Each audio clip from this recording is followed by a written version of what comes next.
It's Ravens. It's Steelers. The rivalry needs no explanation. While it may not have some of the star power that it had in years prior, the Ravens come into this game 3-1 with an opportunity to not only improve to 4-1, but move to 3-0 in the division, 3-0 on the road. I'm going to break it down for you, give you my preview and prediction, break down the injury report, and go over the keys to the game. It's the Ravens. It's the Steelers.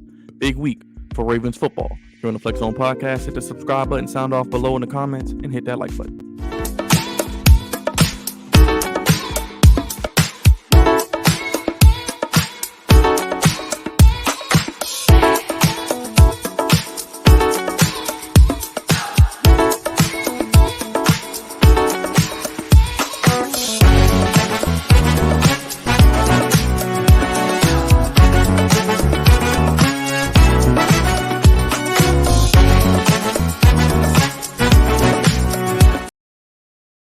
What's going on, Ravens Nation, Ravens flock, Flex Zone family, God's favorite host here. Another week as we head towards week 5.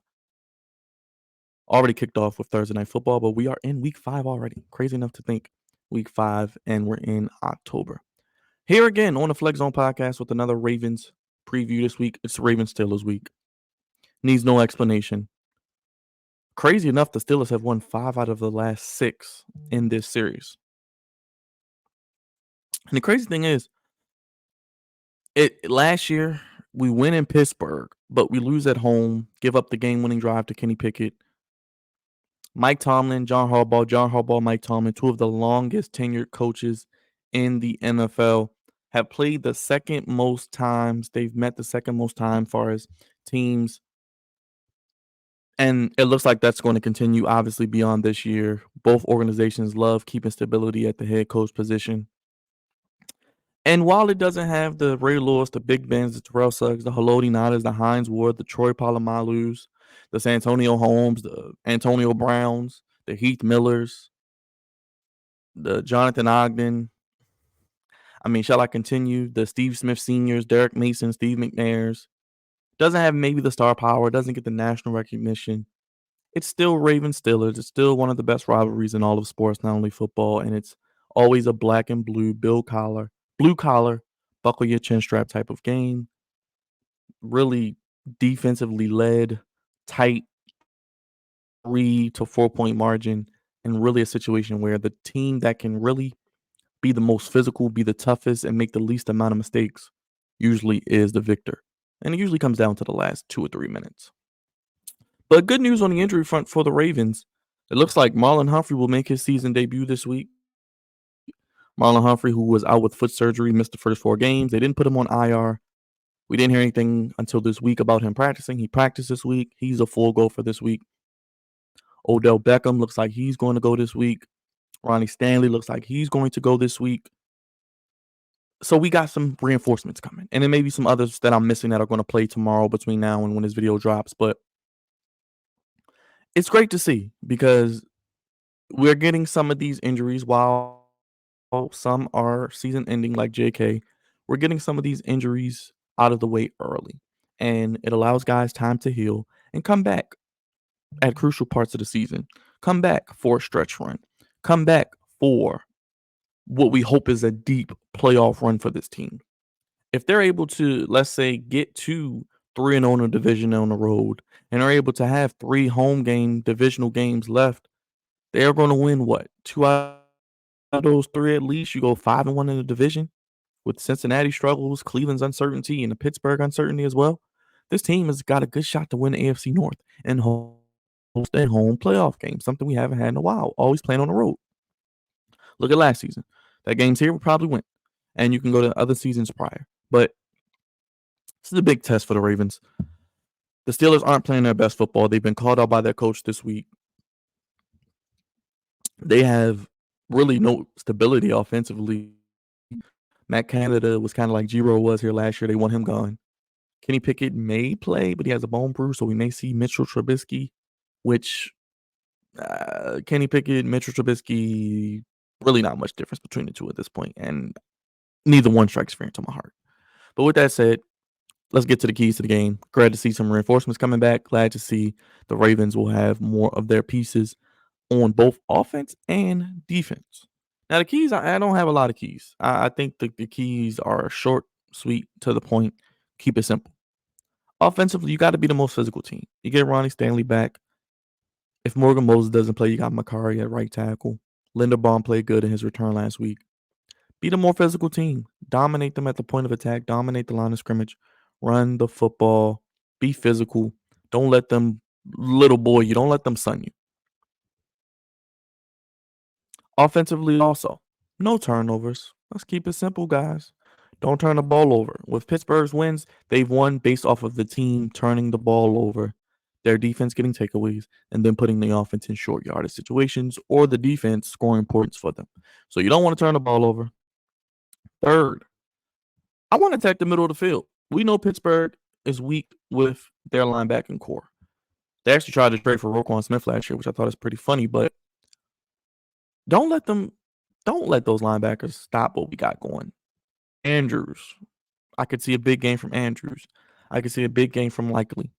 I could see a big game from maybe Odell if they want to utilize him in the middle of the field. Utilize the middle of the field, attack the middle of the field. While their corners are weak, Patrick Peterson is pretty much done. Joey Porter Jr., although I like him, is a rookie and doesn't have the best ball skills. Attack them deep. Take some deep shots as well. Zay Flowers, Mike Tomlinson plays with Boston College, so he knows about Zay Flowers. So he may try to take away Zay Flowers. So Andrews, Likely, Odell. I'm looking for one of you three to have a big game, especially in the middle of the field.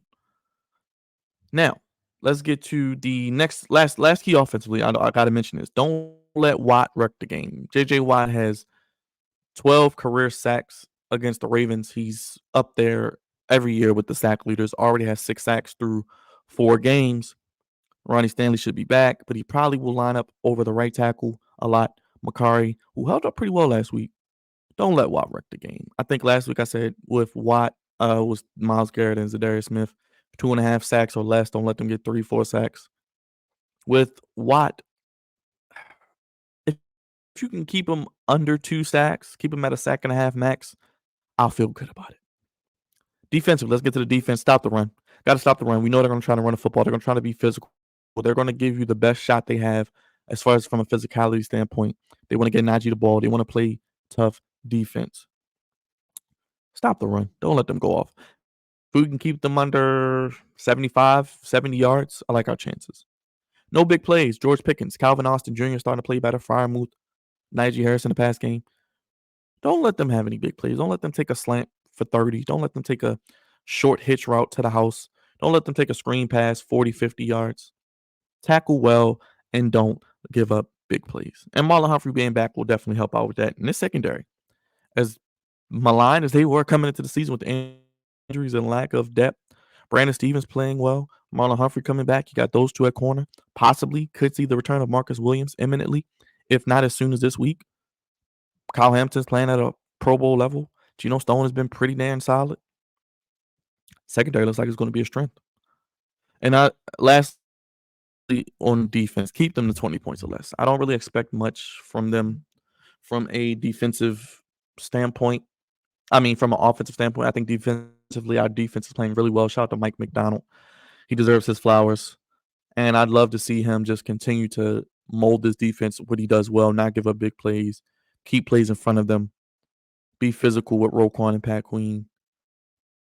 Don't let them get 20 points. If we can keep them at 17 to 20 points, I like our chances. And special teams, be sound. If we got to kick field goals, make it field goals. If we got to punt the ball or kick the ball, no big returns. Don't give them a spark. Don't allow the crowd to get into it. Don't allow them to have that momentum to keep the game within striking distance where they could beat us in the last 2 or 3 minutes.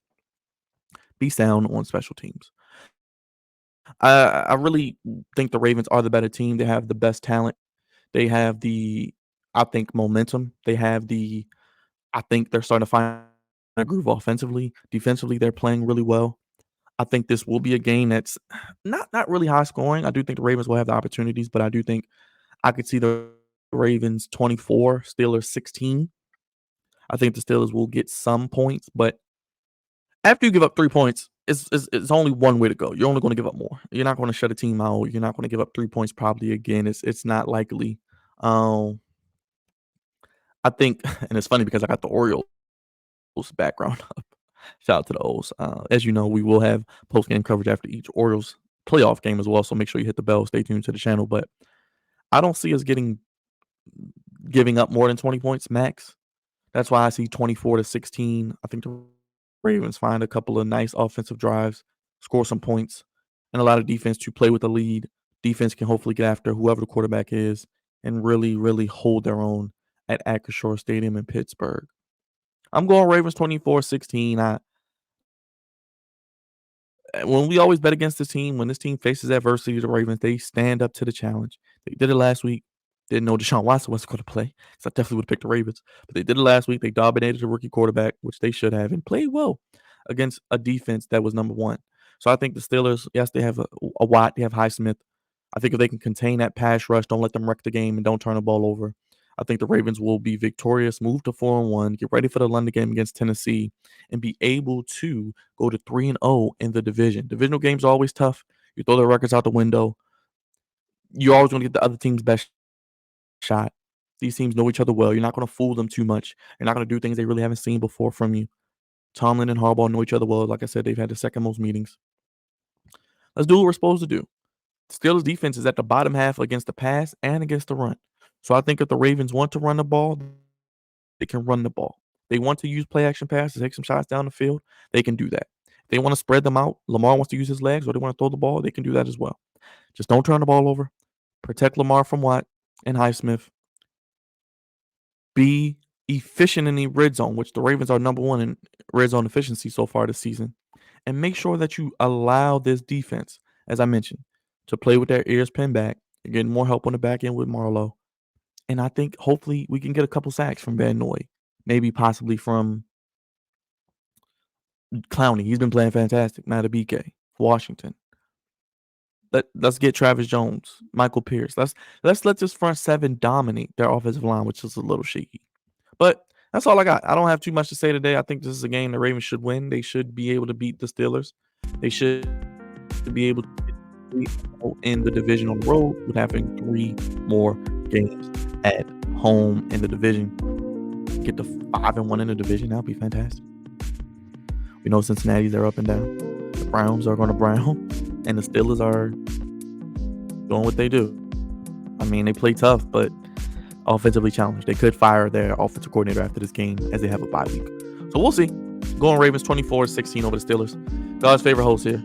Thank you guys for watching. Sound off in the comments. Let me know your predictions for the game, players that we'll look out for, how you feel about the injured players returning, what are your keys to victory, and what is your score prediction. So much content on the channel, guys. Hit the bell. Subscribe if you're new. Let me know what you think about the Ravens Steelers rivalries that still have the same luster, or is it a little lacking of star power? But it's the Reflect Zone podcast. You know we'll be live after the game for the post game show. If you're into the Orioles, we got post game shows for them as well. Hit the bell, sign off in the comments, hit the like button, hit the subscribe button, and we'll see you after the Ravens Steelers tomorrow here on the Flex Zone podcast. Only place giving you sports how you want it, when you need it. Have a great day, everybody.